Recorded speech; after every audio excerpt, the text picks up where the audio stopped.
Well, the Marvels is finally here, and yes, it's just as bad as everyone says it is. But for me, the most perplexing thing is not that it's bad, but that anyone involved in making it actually thought this was a mainstream movie with mass appeal along the lines of phases 1 to 3 of the MCU.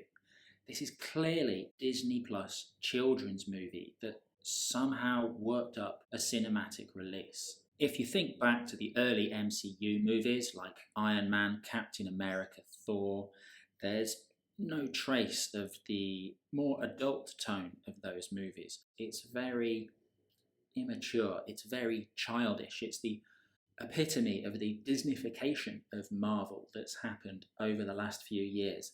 Like with Star Wars, Disney seems to take popular things, remake it in their own image, specifically remake it for girls.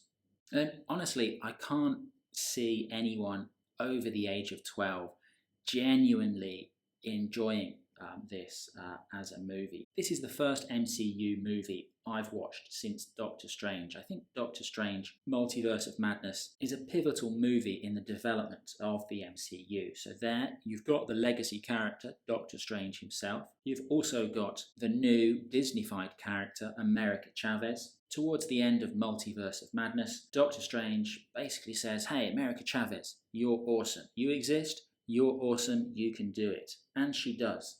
And for me, that, along with the memory store and the super scary bee that ruined her life, led me to give up on MCU movies for a while. I think that movie was looking to hand over from the legacy characters to the new ones, and the Marvels is the final step in that process. From an MCU for adults to an MCU for children. Take the Flurkins, for example, the cat-shaped creatures who have these giant tentacles coming out of their mouth.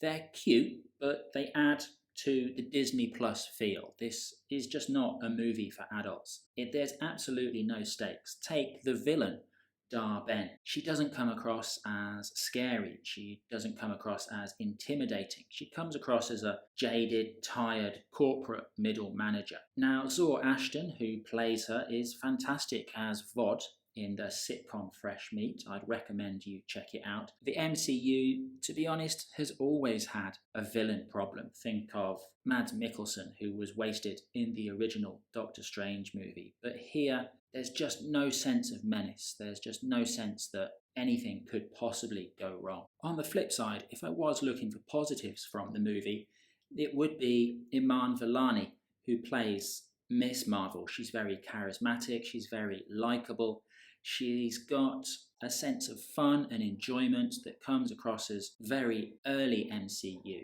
But what does it say when best character out of the main cast is played by an actress who is barely out of her teens? So spoilers here, in the final scene, she's recruiting Kate Bishop, Hawkeye's daughter, for the Young Avengers team. I just wonder who enjoyed phases 1 to 3 and actually wants to see the Young Avengers.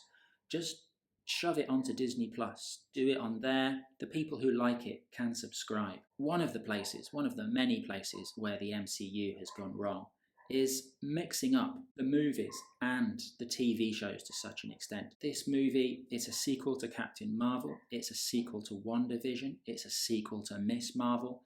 It's just too complicated. For me, there should be 2 tracks. First, there should be the movies, the prestige characters, the big box office draws. Then Disney Plus is where they should try stuff out and then move it up to the movies if it does well. For example, Loki. Why is Loki shoved onto Disney Plus? Why isn't Loki big enough for his own movie?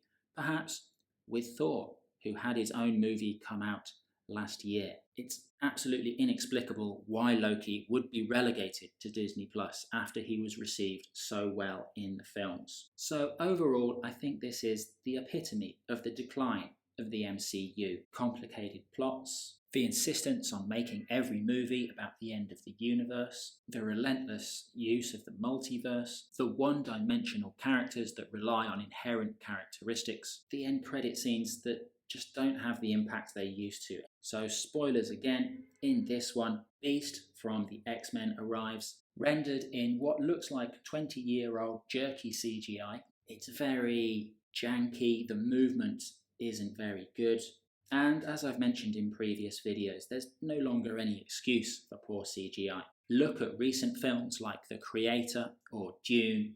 The CGI is fantastic and on lower budgets than Disney waste on their output. So, yes, everyone thought it was going to be bad. It's awful. But the worst thing is, I don't think anyone really cares anymore. Thanks for watching.